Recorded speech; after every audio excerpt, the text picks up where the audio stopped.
Ito ay isang misteryo at palaisipan, tungkol sa isang mayamang lalaking naka-wheelchair. Isang mayamang lalaki ang namumuhay mag-isa sa isang maliit na kubo.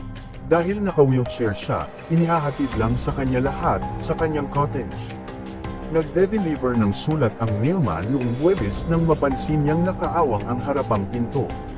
Sa harapang dako ay nakita niya ang katawan ng lalaki, na nakahandusay at naliligo sa natuyo niyang dugo. Nang dumating ang mga pulis, sinuri niya ang crime scene. Sa balkonahe ay may 2 bote ng mainit na gatas, pahayagan ng Lunes, isang listahan, mga flyer, at may hindi pa nabubuksang sulat sa mailbox.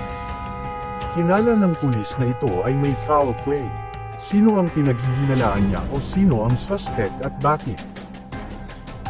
Anong 4 na letrang salita ang maaaring isulat pasulong, paatras o baligtad, at maaari pa ring basahin mula kaliwa hanggang kanan?